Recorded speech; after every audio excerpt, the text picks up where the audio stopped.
Welcome to another edition of Lone Star Brahmas Inside the Bullpen, brought to you by Fine Life Realty.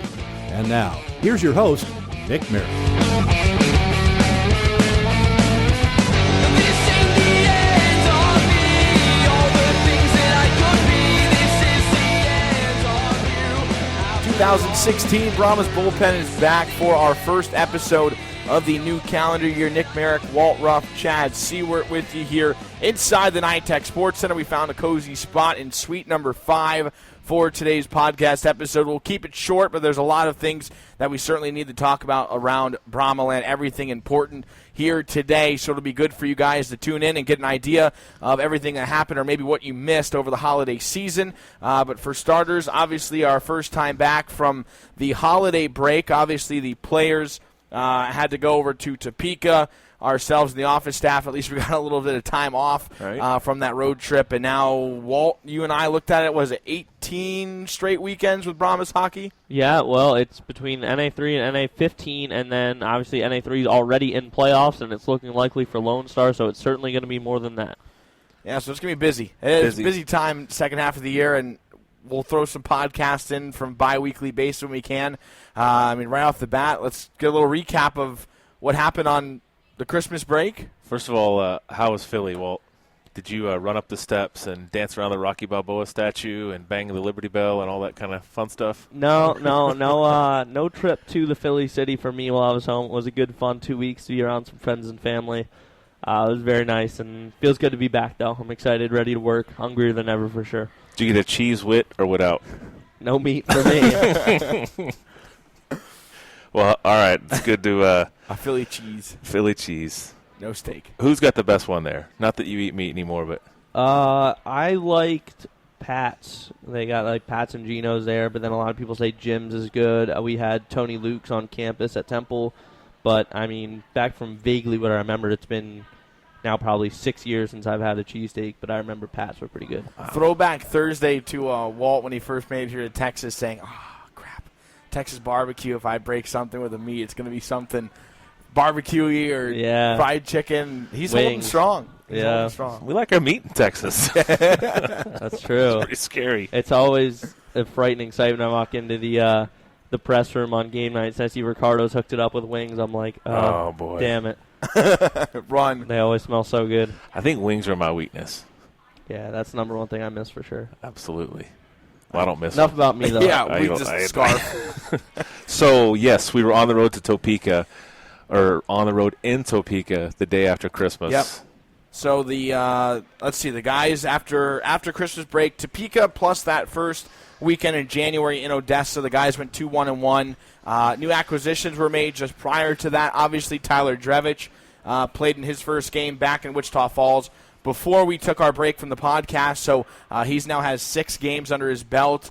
If we look at the newcomer, Johan Lundgren, he's been sensational to start his time here in Brahmaland. 6 points, 4 games played, a +5 rating on the ice. So for the fans who don't know plus-minus rating, if you're on the ice, you get a plus when you score a goal. If you're on the ice when you get a goal against, it's a minus unless it's power plays. We'll save you the spiel, but that just shows that he's always on the ice creating plays with his new line mates, Melberg and Wickline. So seems to be replacing Andrew's spot okay. I know Andrew's not really a replaceable player. He's still a good, big loss to this Brahmas team, but Lundgren's filling the void very well, and it's certainly setting up for a playoff move. That being said, now that we just had the home weekend, which we'll get to in a little bit about the big comeback there this past Friday, I know Jeff Potter was talking to us in the office earlier this week, said, I think this team, it's like, why not? Let's make a push for the championship run. That's why they brought in Lundgren.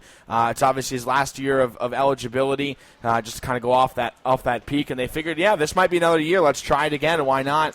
So let's just try to build the best team we can for this year while keeping next year still purposeful, right? And keeping some young guys. So, Chad, you and I think there are going to be some more moves made. I think that's definitely inevitable, but it just depends on whether it's going to be gaining players or just losing players, because we still have that +1 with break on the IR. So there has to be at least one move of some kind, whether it's just switching them between NA3 and NA roster for a little bit, making a big trade.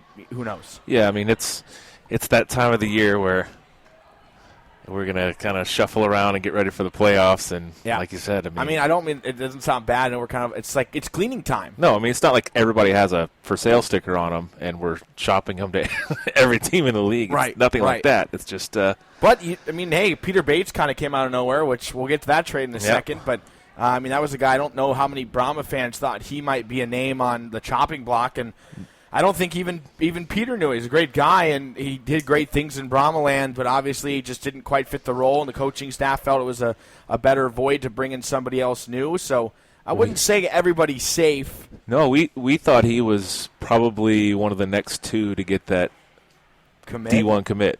A lot of guys looking at him.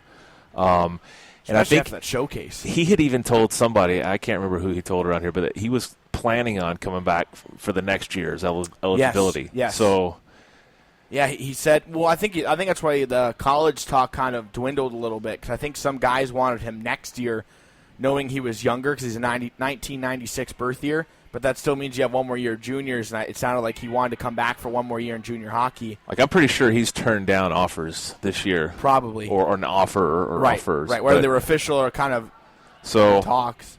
Still big for him. I mean, he's doing well in Janesville. He scored a goal already. Walton I saw on second game played. So, I mean, all the best to him. He was a hell of a player, and it's somebody that, there's no negative vibe. Not like he was a cancer or anything in the locker room where they're like, oh, we got to get rid of this guy. Actually, the funny part is all the players, Walt, they seem to love him. They rallied around him. Said he's hilarious, right? Yeah, I think you asked him, too. He's a very quiet guy. Fans probably know that. But all the guys said, yeah, once you know him, though, he's probably the funniest guy in the locker room. Yeah, that was not a popular move in the room when he was shipped out. There are a lot of people who were not happy about that, but it's a business. You got to understand that these things do happen, and especially when we're making that playoff push. Yeah, it's not a popularity contest and a fun house at the end of the day. Yeah, but a business is good because you know what that does? When the chatter going, okay, how solid is my spot now in this team? Right. What do I need to do to up myself? So it kind of brings that fire back in the It's team. like, man, he was a top six. What am I doing? It's true. And then he slowly kind of dropped. He was more of like a third line role, and yeah, they moved him. He was playing center all year, and then with the addition of Drevich, they moved him to the left side to try and take some of that pressure off and have him create a little bit more. And he's got a lot of potential. Just couldn't seem to put it together here, which is unfortunate. But we hope he all succeeds up in Janesville. That's okay. I mean, Wildfong and Potter's thing isn't for everybody, but Chad, you wanted to. No. Carry on. No, I was just going to say that's the riveting kind of color commentary that you get moving to the left-hand side and all that kind of knowledge. Right. That's what Walt Ruff brings to the table. I dig it. He's so used to it with the fast hockey broadcast. Well, hey, we haven't even talked about who we got for. We'll come back to that, but let's we should talk about last weekend's the first games here in a month. Okay. Because pretty big happenings were going down in the third period of that October 8th game. The first time to face the Odessa Jackalopes, the team that so blatantly ripped off Ottawa Senators' third jersey. Yep. But no Carlson on the ice there for you, Chad. Definitely no Carlson. They had some big bodies, though. That's a big hockey like team. Odessa's size. Big sure. hockey I mean, team. they're slow, but they've got a couple guys. I mean, obviously Andrew McLean broke the panel of glass there behind Connor O'Brien on Friday night. Or was that Saturday? Regardless. It was Friday. Friday. Yeah. So Friday, let's just recap that because that was a pretty exciting game. So you mentioned the glass was broken, and then 2 minutes after getting repaired, O'Brien scored on. That was 15 seconds? Or was that? No, that was in the third period, but it was on the same power play. Yeah. So same guy that broke the glass scored? It was within a minute. Same guy that broke the glass scored within in that same power play stretch. Yep. So it was within a minute after the break, which took 18 minutes. Walt and I clocked it. Yeah. Shout out to Jim Anderson and the gang, Ricardo Rivera and Zaroma. It was all hands on deck. Chad, you pulling off the glass on the side? Frank was out there. Everyone did a great job of I just sat off to the side and watched. Too many cooks in the kitchen there. But I've seen them do it in 7, like a freaking NASCAR pit crew. That'd be unreal. Game 7, not that I'm some sort of savant with memory or anything, but Game 7, Conference Finals 2009, again against Odessa. Side glass broke in front of Section K, and Jim had his crew. They actually had the glass. I'm pointing, but you can't tell on the podcast because we're inside the rink. He had his glass literally by the door, and Ready to go. As soon as it broke, the door opened, and here comes Jim and his crew shuffling out on the ice. Guys went around back, and they were sweeping it away. And 7 minutes from the moment that thing shattered until the puck dropped again. That is impressive. So Fridays was a little bit slow, Right. but it was good. First one of the season during a Brahmas game. Well, the glass didn't completely break. It just kind of yeah. spidered, which means Right. they had to break it out, which Right. took an extra step. But True, because if it just shattered and fell, it's easier just to clean it up rather than. and it's a good thing it didn't shatter because wasn't Half our NA3 team was sitting right there. They were. Yeah. They were. And there was a woman I saw on Facebook who was hit by the puck in some way or shape, but she was all good spirits about it. We reached out to her, so we appreciate we use. her having fun with it. This is a question that I'll get a few times a year: is why don't you guys use plexiglass like the Allen Americans or any team in the National Hockey League? And the answer is plexiglass gets extremely dirty. Yeah. And as much play as our rink gets, 5 in the morning, never guys see are on the anything. ice. It would be virtually impossible to clean it. Right. So, I'd like plexiglass. It would give a little bit more and be a little bit more friendly for those big hits in the corners and whatnot. But it'd be cheaper. But we have glass. It breaks, and that's what happened Friday. And then O'Brien was pulled shortly after that, right? Yeah, Odessa scored there at the end of the first period, and to my surprise, I was standing down already in between the benches waiting for my intermission interview, and I saw Connor come off the ice, and I was like, whoa. I mean, it was 2 goals on 4 shots, and then definitely an awkward interview with Jeff Potter because I asked him what goes into a decision like that, and all he had to say was, well, that was Dan, and I'm not sure if he agreed with him or not, but it was definitely the most awkward interview I've had so far yet. Well, they disagree at times. I mean, Yeah. Yeah. No, it's true. What can you say? They're going to disagree. We disagree on things. Yeah. It happens. But hey, good thing Kaz went in there and kind of settled things down, right? Yeah. Oh, he's sometimes you need red that hot. spark. You need that spark, and they figured, why not? Let's throw something. We're down early at the home. They knew the fans were there. They were loud to start the game, but then after that glass broke, everything kind of had a calm feeling in here, Right. which is it's expected. But then the team has to rally and get something going. So maybe Dan also figured, let's get this place a little louder. Let's make a change and see if we can spark something back in the guys. And I'm going to go as ballsy as saying that comeback victory on Friday night was probably the coolest environment and scene here at NITEX since I've been here. And It's only, albeit it's 2 years, but in the last it was a good one for 2 sure. seasons, I think it's better than last year's playoffs. I tend to notice that we lose a lot of fans in the third period, and it's not because the game's not exciting enough or whatever. It's just, a lot of people here have young children. Right. And, I'm in the same boat. I don't want my kids up till 11 o'clock. And, Right. So the crowd, it was about 1,900 and just shy of 2,000 in the first period, and by the third period comeback, we had probably lost a few hundred of those folks. But it goes to show when you've got 1,000 or 1,500 people in here, it's noisy and loud and rowdy, and then when you throw a fight and a few goals in there, it gets even more turned up. Well, so the comeback people didn't hear. It was just Brahmas down 3-0 after 2 periods at home. Kyle Patava started a fight about 2.5 minutes into the third period, and then all of a sudden the goals literally came flooding. I think the Brahmas got 3 in the first 6 minutes after that fight. They tied it before the 10-minute mark, and it was unbelievable. This place was jamming. I talked to Lee Rafferty. He's our in-house DJ, and he's like, yeah, it was nuts. I couldn't even pod the goal music loud enough to get over all the fans cheering it. So that's what the noise was like, is literally the speakers couldn't go loud enough to drown out the crowd noise. And then obviously they came back and won 5-3, which was now the second time the Brahmas have done that in their NAHL tenure. They did it last year, ironically, the same exact weekend, just a year prior in 2015, in January 9th weekend against Wenatchee. They were down 3-0 after the first. Oscar Andrew, we looked it up. He actually had a natural hat trick and had 4 goals in that game. The Brahmas won it. So they did come back down from a 3-0 at the end of the first period. Not the second period, but they still scored 5 in the second period to kind of tie the Brahmas stat from this past weekend. But pretty cool stuff for sure. I think the Brahmas moving forward have a lot to focus on, and They're going to be gearing up, obviously, for that playoff run. I know Walt kind of prefaced it. This team is definitely heading there. Just when you look at the standings, they haven't officially clinched it yet, but over half the season done, which, by the way, we're going to be giving our report cards here in just a minute later in the podcast. But, yeah, I mean, this team is far and ahead of Odessa and Corpus Christi in the standings. It's kind of the same deal we had last year. It's Wichita Falls, Brahmas, and Topeka. Right. And now I want to see how Topeka does, because that's another big news we weren't even thinking about for this podcast episode. They lost their head coach. Yeah, we didn't write that down, so let's put that down. Yeah. Topeka lost their head coach. And we crossed it off the list. But he's a long-time guy there. Big long time. Yeah, Scott Langer did a huge thing with that program, and they were hot. They were really hot when he left.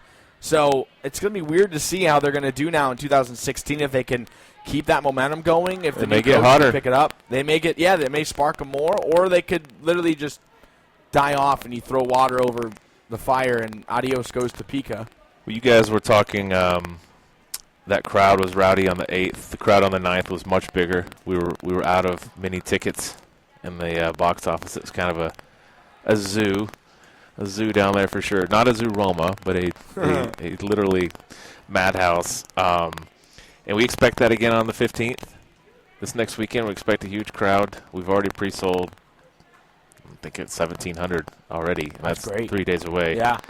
But not to diffuse Langer talk, but we alluded to the Bates trade, but we didn't talk about what we got in return. Right. So Tony Romo's little brother is here. No, he's not related? No, I wish. We can milk it a little while, though. We could try. Whoever listens to the podcast, we just ruined it for them. But yeah, Jacob Romo. Now, the plan in my book was Dalton Skelly is wearing number 9. You have him trade with Jacob Romo, and then we've got a number 9 Romo. That's just me thinking. That's Publicity. true. Think of It'll be the publicity. same like the Lemieux and the USHL. Same thing. Can you imagine having that?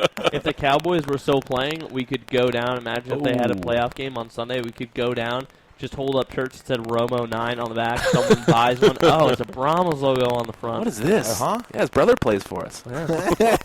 Marketing. Now, Jacob Romo. So what do we know about him, Nick? Let's see. Came from the United States Hockey League. Tier He 1? was- Yep. He has NAHL experience. He actually won the Robertson Cup championship back with Fairbanks now 4 years ago.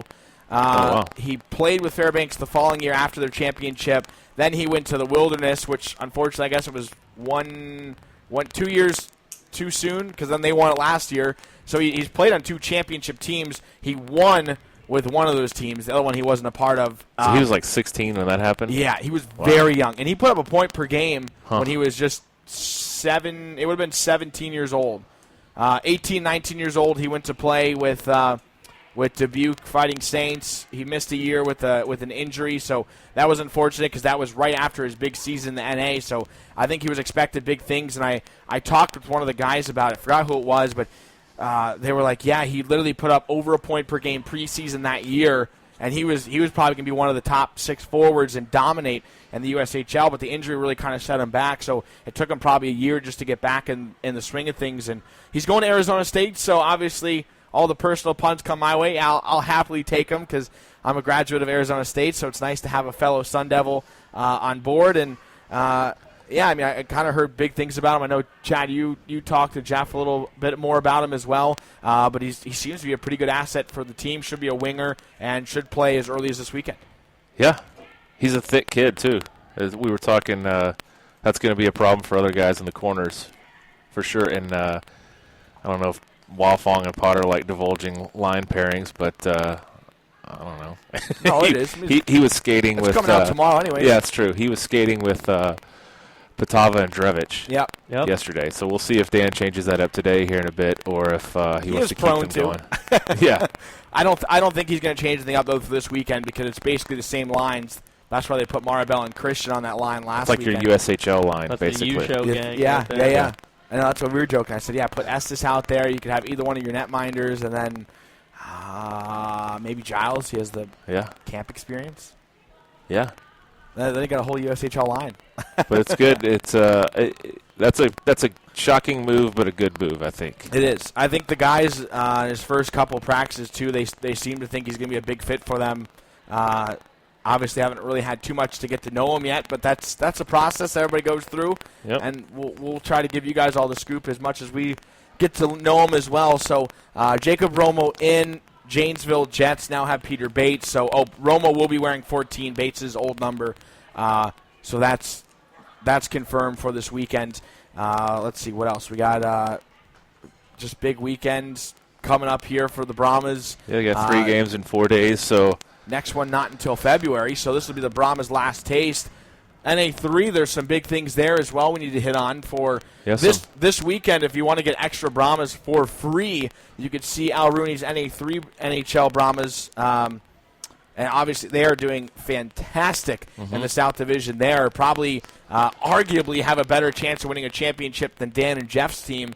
That could be debated, but I mean, the way they've been playing and the guys they're bringing in, it's a pretty special season. So they have games Saturday, Sunday, and Monday. You can look on Brahma's social media for all the times. You can check out both websites. But they're winning games by like 6, 7, 8 goals. Yeah, it's nuts. If you want to see some offense, you can go to those games. But some defense and some goaltending, too. I think Myers and Perone are both top 5, right, Walt? Yep. Rattle off, what's their goals against average, top of your head?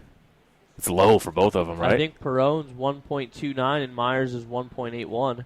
Isn't that crazy? 2 guys under 2. I'm going to look that up right now, though. But, yeah, they're both under 2 for sure because that's crazy. Right. Perone's number 2 and Myers is number 4. Now, them being inactive last weekend did hurt because going into the weekend, Ryan Dunner led the league in points, but now does not because Brett Gravel of the Northern Iowa Bulls casually had a 7-point game on Saturday. Wow, so, it's like a men's league game. Ryan's got some points to catch up. All right, I'm sorry, but if you have that much talent, you got to send those guys up. He appeared in 2 games with Austin and didn't do anything, so I don't know because he has size too, and he's a late 95, so I don't know what's going on there. Okay, so we always dog on some team. That's a team I'll dog on. How are you that good? You lose 1 game and you get you get call-ups, but nobody stays. Yeah. What's going on there? Yeah. So the NA3 goalies, both on fire. Speaking of on fire, is Kaz. Yeah, man, Unreal. It's been hot. Unreal. 7 straight wins for him. Yeah. Yep. Knock on wood there. Yeah, right? Fake wood. What have we got? That's netting, 7. Brahma netting. Yeah, so he's putting up some good numbers too. He's a sub 2 goals against average too. Was 191? You just did the graphic.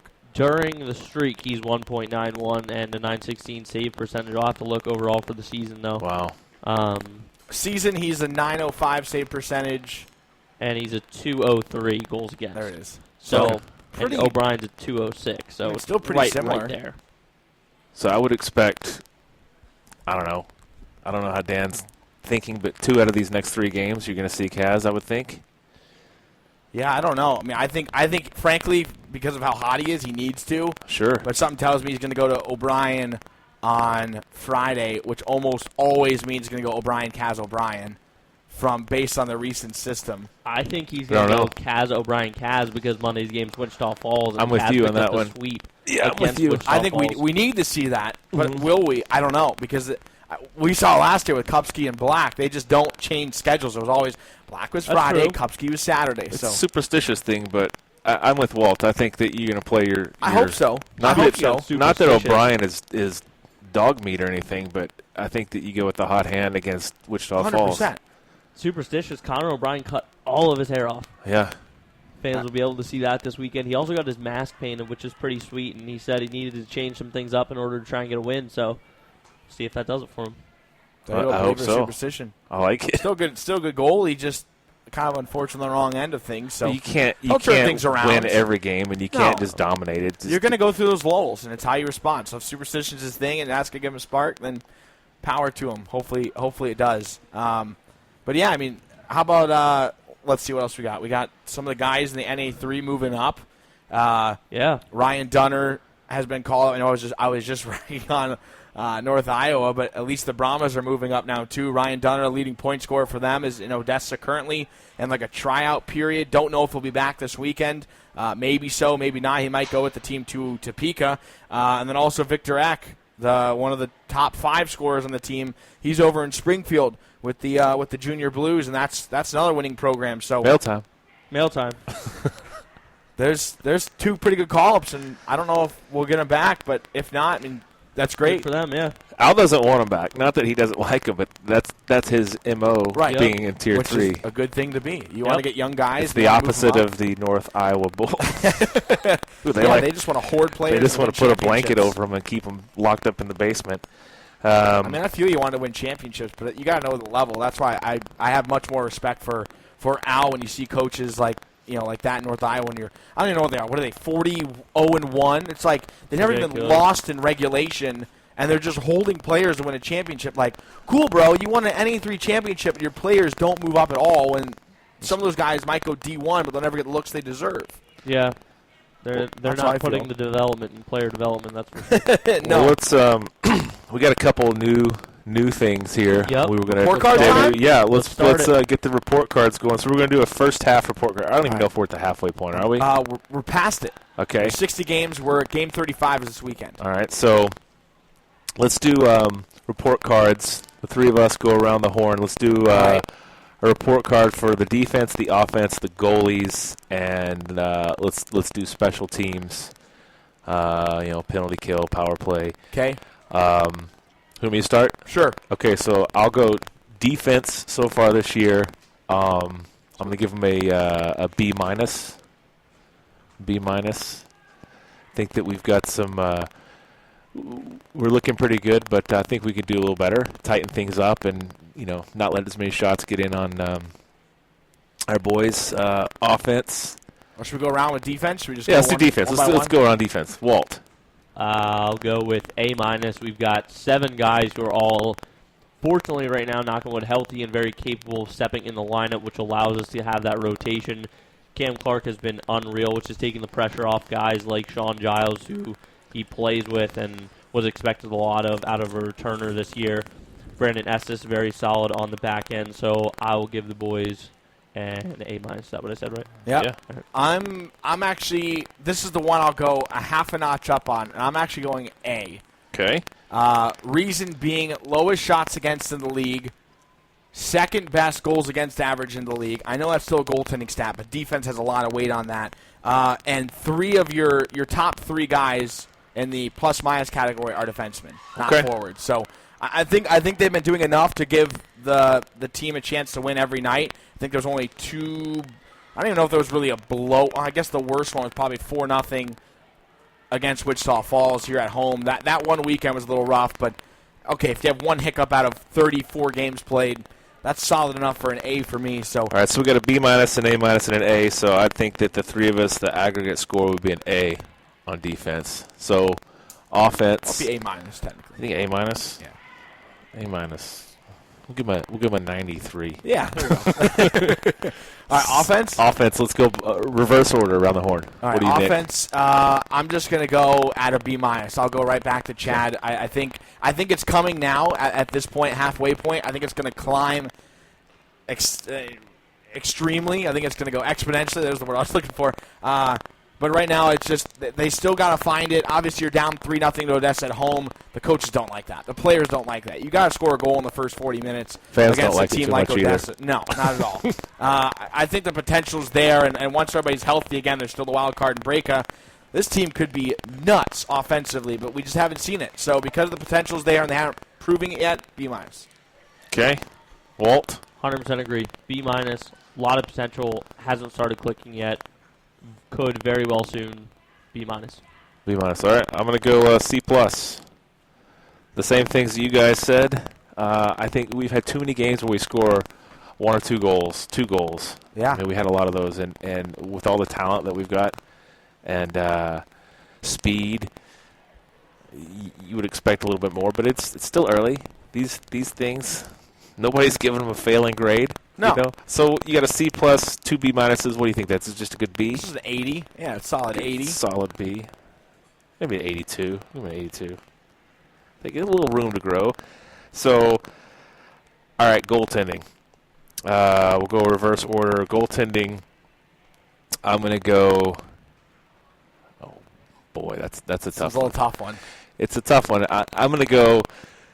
I'm going to go B+. B+ on goaltending. A couple hiccups, but I think that we've stolen some games, and I think that we got a lot of chemistry going. B+. That's my call. What do you think, Walt? I'm going to go flat A. Okay. Straight up A. There for a while, Connor O'Brien was the go-to guy. It was almost there for a while. We kind of expected him to win his Friday start, and it was Kaz who was a little bit in question on Saturdays.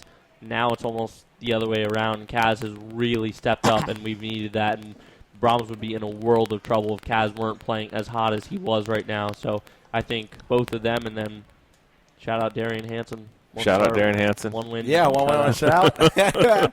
I'm coupling with Chad. I'm going B+ for goaltending. I think there's still room to grow. I don't know if it's really with the players. They just let up a little bit too many soft goals that I know they want back. I don't know if they just can't see the puck sometimes. But kind of back to just a consistency thing. I think for the Brahmas to deserve an A from my book. You can't have one goalie hot, one goalie kind of off, and then flip-flop it to deserve an A. I think they both have to be hot, so you guarantee 2 hot goalies going into a weekend set. Again, they're close, and are they both Division I commits? They both should be still in my book, 100%. I just think we just need to see how the second half goes. All right, so special teams. This is one where I'm going to lean on you guys. I don't see the stats as much as I know that you guys are looking at. But Walt, do you want to start it? Yeah, special teams, I'll go B+. Penalty kill is outstanding. Power play has the firepower, just really needs to start clicking. Pretty much the same comments I could make about the offense. The potential certainly is there. You can put the right group of players out on the ice. Just hasn't exactly hit its full stride yet. I'm going to switch it a little bit, and I'm going to go a little bit lower. I'm going to go a B, just because this team was unbelievable on the penalty kill early in the year. But now you look at the past probably a dozen games, they've almost allowed a power play goal per game in the last stretch. So all that really hot number being around 95% has now dropped the Brahmas in the penalty kill department to 87. So that's a pretty sizable decline from a PK line. That's now, by the way, it used to be 1. They're now 4th. So that's a pretty heavy drop-off, and power play has, you say it best, it's either really hot or really cold. I don't really think there's too much of an in-between in a power play. I think this team is cold in that department. I know they're 18%. That's the statistic. But I don't know. Sometimes you look at how they move the puck, and they need to shoot it more on the power play. I think too much of a pitch and catch and a head game. I think that the coaches are trying to play with the players, and it's just not using their skills. So potential's there, but I'm not seeing too much production lately, so B. All right, I'm going to go B. Based on your previous comments, I was going to go B no matter what because I really don't know the stats that well. But either way, that's 2 A's and 2 B's, which is pretty damn good first half of the year. Yeah. Considering these guys were pretty much a new crew this year, we didn't have that many returners. So 2 A's and 2 B's, that's awesome. Hopefully the second half we can make it all A's, make the Dean's list. Oh, they're close. I mean, there's no denying it right there. So I mean, all we need to do to get all A's next half of the season is tighten up special teams a little bit, and then and find some scoring, and score you're good to more. go. That's all you have to do. 2 things change. I mean, albeit they're 2 big things, but all right. So next new segment. Next new segment is things that are irritating us. In Chad was ready for this one. Baby. more specifically in relation to the league. I'm pulling stats for you here. I know what you're going to. Yep, I already got them pulled up too. Let's get the ball hot here. All right, let's give the fans 3 seconds to think what we're going to talk about next. 1, 2, 3. All right, well, if you guess, hot sports opinion, go. What's irritating you about this league and this team and Brahmas hockey? I'll keep it strict by saying in the North American Hockey League South Division. Could be the league as a whole, but the South Division attendant is Corpus Christi averaging over 3,000. And keep in mind, we've been to all these places that we're about to mention. Corpus Christi averaging 3,000 fans is like me claiming to be Michael Jackson's son. It's not true. It's just not true. We were at those games. Yes, the American Bank Center seats 7,000, but they've got an upper level which seats probably 3,000. Not a single fan was up there. When we were down there for military appreciation, they claimed 6,000. Not even close. They may have gotten 3,000 that game. Stop going by the number of tickets that you give out. Count butts that are in the seats. Yes, NYTEX is a smaller arena. We don't get as many people in here as a 7,000-person stadium, but we fill the place. Stop giving out these horrendous numbers like Corpus Christi, 3,000. Amarillo, over 2,000. Absolutely not. That is a joke. The Amarillo one really gets to me. That is not even close. Yeah. I think a generous number for them would be 1,000. And we were 100%. there on a... Which you put them right in. What about right in the middle Odessa of that. knocking on 1,900? Yeah, Odessa right below us. Absolutely not. I've heard you could hear a pin drop in that stadium. We watched those games. It's not true. I will say the funny part, though, to give an idea to the spiel, I heard from our fans, from seeing it from the players, Odessa actually looks better than Amarillo, and their stadium is roughly the same size. So Amarillo almost gets, or Odessa gets what feels like more fans than Amarillo does. And Yeah, okay, so I'll chime in. 500 And yes, below. this is the thing that irritates me too. For all the things that Walt mentioned, it is total. Little shout out to Topeka for playing it straight and saying 821. yeah, I mean, big time. respect. And that might even be generous, though. But we talked about this a couple weeks ago, or whenever we had at one of our last podcasts, the whole attendance thing. You can count tickets issued or tickets scanned. We have a thing here where we do vouchers. So if we're doing a free ticket offer to a school, maybe for straight A's or whatever, we're not just pumping out tickets. We're pumping out a voucher, which they have to bring to the box office to then turn into a ticket. Right. I suspect They're just giving handfuls they're of tickets. just printing up. Let's print up the whole eastern side of the arena and just start slinging these around town. Going to get my oil changed. Here's 20 tickets. Yeah, ridiculous. But yeah, that irritates me because you want to talk about integrity of the league. We do a pretty good job. I mean, we had 1994 on the 8th, and then the 9th was 24 hundo, something like that. And there's not a whole lot of space. And if there's empty seats here, you can pretty much go in the lobby and see people. We do have sponsors and ticket holders from time to time that don't show up. That's no surprise. Right. But the amount of, if you will, in the league attendance number is what irritates me. It's been happening, every league we've been a part of has had that. I remember the Central Hockey League, and I can on them because they don't exist anymore, but they told the Austin Ice Bats, you will absolutely report 2,000 people a night. That's what they told them. They played at this place called Chaparral Ice, which, you want a fun fact? Yes. Fun fact, here's Those gray seats down there below us, Yes. the little small gray molded plastic ones, those are from Chaparral Ice. When they closed, they went to Frank and said, hey, do you want to buy all these seats? And he's like, sure. So, but the whole thing is, they only had maybe 1,000 seats in that arena. Do you really want to? And the league was telling them to report 2,000. Do you really want to get some gears grinding here? Let's go. Okay, here's your respect to Topeka, and I will validate it. I pulled up last year's attendance numbers, and before I give the numbers, we've been there. This year, the fans in Topeka look the same. The fans to Odessa look the same. Same to be said for Amarillo, Wichita Falls, and Corpus Christi. I don't think there's any decrease. I don't think there's really any increase. Last year, Topeka claimed 1,900 fans a night, which was higher than Lone Star. This year, they say they have 821. That's So- a more likely ballpark. So there's Respect. yeah, they dropped over 50% of their claimed attendance, which is in our eyes pretty much the same, unless God forbid the Lone Star they never brought out fans to. I have no idea. Last year, Amarillo 2,500 fans on average in Nope. Amarillo. Wow. This year they're at 2,000. But I don't think they're at 2,500 last So year. we're getting more modest. We're headed in the right direction. And we are. In Corpus Christi last year, they're right around the same. They claimed 3,100 last year. They're at over 3,000 this year. And then which one am I missing? Wichita Falls last year. This is always a good one, too. They claimed 1,600, and this year they are at 1,550. So yeah, same right. numbers. 1,550 at Wichita Falls. Oh, man. It's either 15 people or 50 people in the stands. Yeah, it's definitely not both. Okay, Man. so that's obviously what irritates us. It irritates you, too, but do you have something different? A little bit. Obviously, Yeah, same let's thing hear because it. I pulled it. But, Chad, you and I talk about it, and I 100% agree.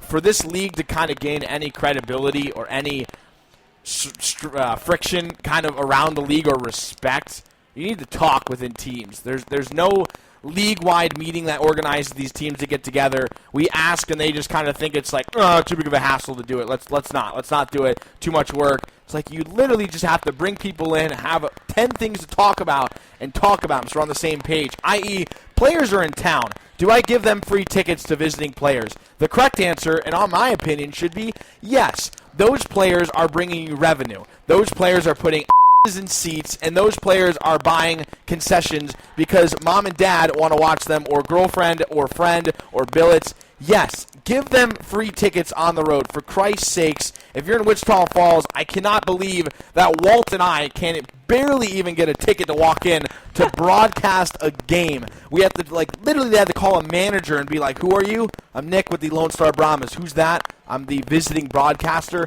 Albeit they were helpful, they weren't nasty to me, but it was brutal there, and Walt was there, and we're both watching it is this for real? Yeah. We're literally getting turned down because we're broadcasting games, and I can't walk in. What are you expecting, a full crowd here tonight? We know that's never going to happen. I'm like, just give me some bullcrap seat, top row. Doesn't matter. I'm not going to use it. I'm going to press row. So there we go. There's my frustration let out. Well, yeah, the team needs to talk. It's just. I would love to have a Southern Division powwow, if you will. We need to. Primarily amongst media personnel and front office people. Like you guys, and I know we can all pick up our phones and text whoever. You can text It's not the same. Alex over at Wichita Falls or whatever. But, yeah, I think if we all get together in a room or rooms for a couple days, we discuss. We may have vendors that other teams could use. For crying out loud, Corpus Christi could be paying $250 a dasher board. I doubt it, but they could, or whatever. We may have a cheaper vendor that they could use, or vice versa. They may have somebody that does banners for $50 instead of whatever we're paying for them. And the same thing goes with promotional ideas. We did this a lot with the Central Hockey League. You have league meetings every summer. You get the owners, the governors and owners in one room, and they talk about all the nitty-gritty stuff such as rules and letting in new teams and things like that. And then the front office talks about all the other stuff. You get bring in a speaker. We could get anybody from the Stars to come over and talk 100%. about marketing, group sales, and things like that. Same thing. You kind of do a little bit of team building. Dan's big on doing team building. Dan and Al with their teams. You split guys up. You give them a task. We had a task one year. We had actually, I don't remember what he was on the chain of command with McDonald's nationwide, but he's in the top 10 chain of command, McDonald's nationwide marketing. I think he's over the Southwest, and he tasked us. We had these 5 different breakout groups to come up with a sponsorship to pitch to him for McDonald's. And one of these people, I think it was, I can't remember, it was a girl from Laredo, I think, pitched to have the small fry of the game. You bring a kid out, small fry of the game. And then, I don't remember. There was some sort of call to action and we don't need to talk about it in detail. But the fact is we all talked around in the room, and she pitched the idea of that guy, and he said that's absolutely brilliant.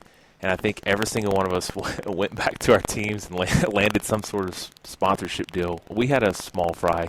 We all used it. But that's great. Getting together would be great. Same with it doesn't matter. You're rivals on the ice, but you aren't rivals from front office to front office. Everybody needs to be on the same Everyone page. wants to see the league succeed, and with all these players that we're getting coming down from the United States Hockey League saying that, the talent pool is closer than ever, it's really not that much of a difference on ice. The difference is how the business is handled off the ice. Yes. And if the NAHL wants to take a step closer, then figure it out. 1,000,000%. And I'll start even just by watching earlier in the week, they had the USHL NHL prospect game. absolutely fantastically run. Do you know why? Because the league spent money. They brought teams there. They had signage up. They bought it. They brought it in. They helped staff it. The Omaha who supported it did a great job, but it seemed they had an HD broadcast for free on Fast Hockey.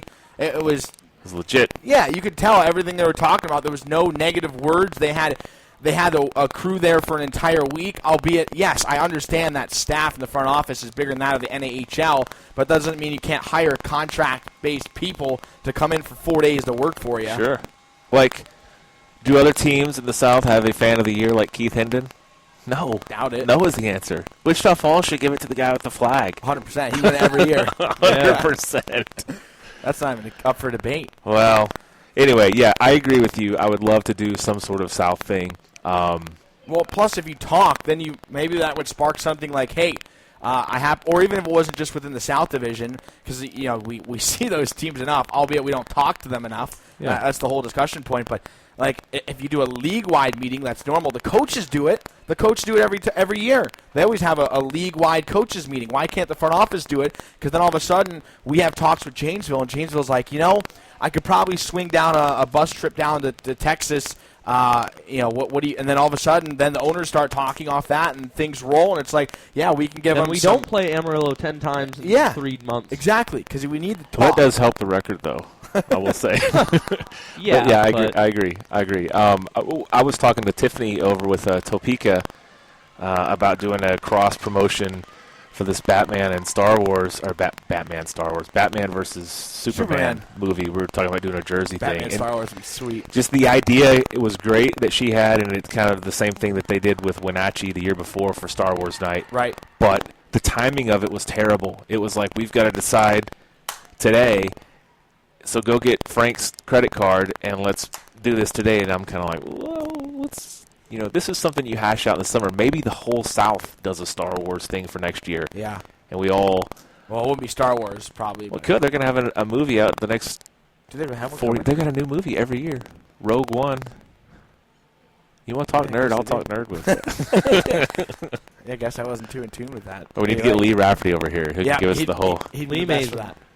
Well, I agree. That's a good one. So every podcast will kind of bring up something that's irritating us. 45 minutes later, fans are probably, hopefully they're riled up or thinking just shut up. And I had to work to get my Keith Hendon reference in, but Man of the year. shout out to Keith.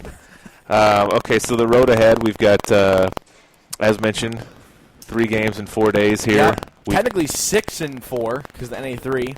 So, Right. And those are free.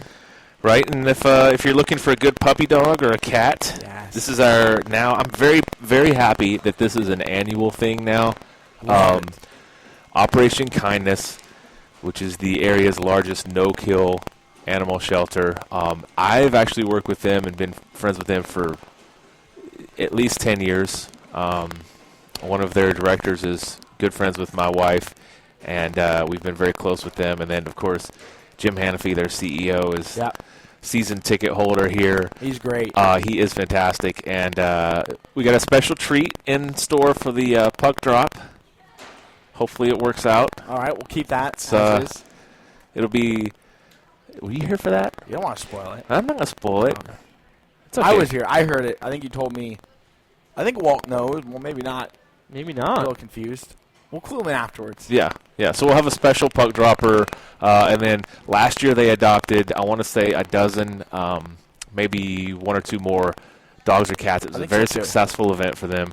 So if you're looking for a dog I know Frank has one now. or a cat, he has Sugar. Got Sugar from that. Sugar sits on the dashboard when he goes on road trips. So great. Sugar's a great dog. So it's great. I think Operation Kindness does some fantastic things, and they'll be here Monday, which will kind of rev up the environment. Shout out to photographer Megan Sullivan. She is going to be here probably 2 o'clock buck drop. I'd be shocked if she's here afternoon. She's going to be petting some dogs and cats. Oh, is she looking for one? Oh, man. She's obsessed with doggies. Makes her day. Boy. So My daughter's I obsessed texted with her. cats. Same She's thing. a crazy cat lady starter kit. My kid is. So that's great. I look forward to the Operation Kindness thing. And then Youth Jersey night Friday. Youth Jersey night Friday. Game night we're still working on for Saturday. That's a work in progress. But we'll have something cool for that. I have 2 suits for this weekend. That's breaking news. That is breaking news. Do you? Do we want to theme them? I'll leave it up to the imagination, but Saturday night's game night, and Monday is Operation Kindness Doggies and Cats Days. So Nice. Start opening your imagination now. Wow. Well, that's great. I look forward to Walt's suits. I can never match them. So Yeah, I think we may even have a dog fashion show on Monday, first intermission. We'll have to get you down for that one. I've MC that. Okay. If you have a dog-themed suit, like a we Dalmatian suit or some such. that would be unreal. That would be unreal. I can confirm it's not that. Do you have a dog collar with Walt? A choker with the spikes. Yeah, those are back in style, I guess. Yeah. It's kind of a goth thing, isn't it? Yeah, I can't say I wear one on a regular basis, but I can confirm I see people with them. Sure. All right, well... we got some time to custom make that one. Yeah. Just overnight ship it. So, good things going here at the NYTEX Sports Center in the world of Brahmas hockey, and this next weekend should be a freaking ball buster for you guys, and for shout out to off ice officiating crew, Howard Stone. Oh boy, Howard, see you at 2:30 on Friday. See you, buddy. All right. Well, that'll wrap it up for our podcast. Thanks for listening. We appreciate you guys tuning in whenever we post one, and we will see you this weekend at NYTEX. 6 games starting Friday night, 7:30 against Corpus Christi Ice Rays. So the first time the Brahmas will see a new team finally in town back-to-back weekends. Man, we're really spoiling Odessa than Corpus. That is a great lineup, and we will sign off from the NYTEX Sports Center. Until next time.